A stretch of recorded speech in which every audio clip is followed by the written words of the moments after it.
Hello, I'm talking to you. This is Goddess of Science Biology, and I'm Mrs. Bolden. Today we're going to talk about the overview of photosynthesis, which is part 4 of my cellular energy series. Okay, let's go. So, photosynthesis takes place primarily in the leaves. Now let's think about why this happens. Should photosynthesis needs light? Okay, so if we put the photosynthetic pigments in the roots, which don't actually see any light, that wouldn't really work.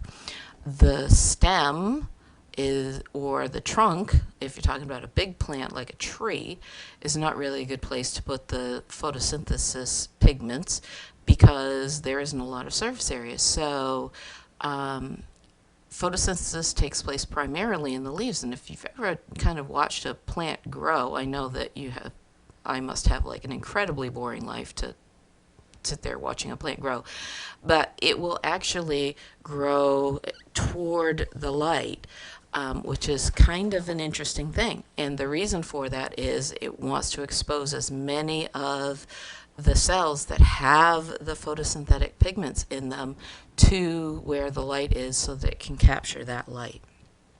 So leaves have a very large surface area compared to the stem or certainly the roots as well, but there's no light in the roots, so why have it happen there? So photosynthesis has 3 main stages.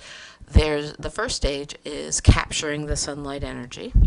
And then the second stage is using that energy to make ATP, which we talked about before, and a new substance called NADPH, which is kind of a electron acceptor, like minor league energy molecule.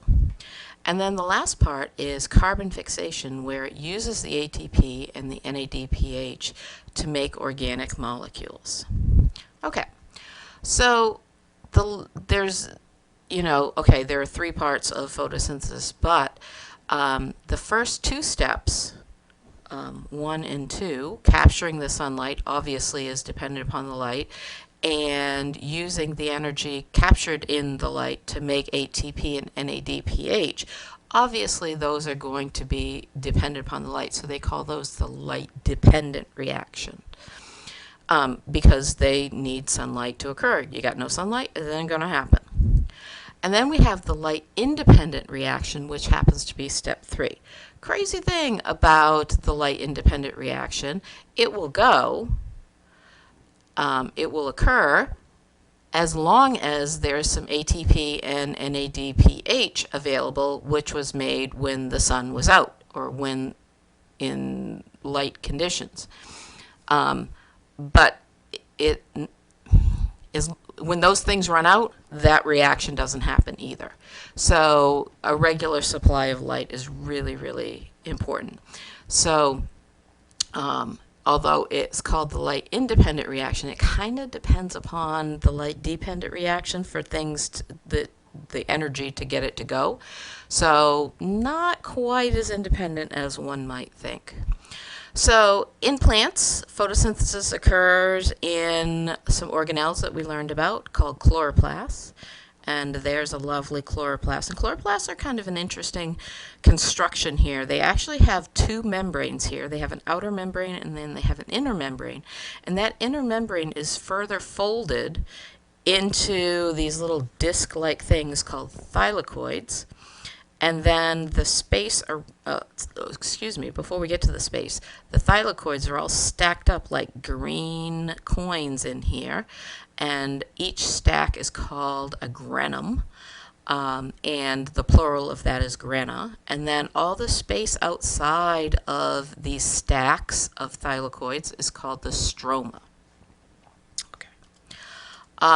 So parts. First off, there's the thylakoid membrane.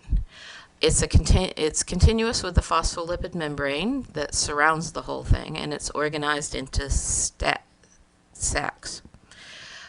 These are stacked up, and each stack is called a grana.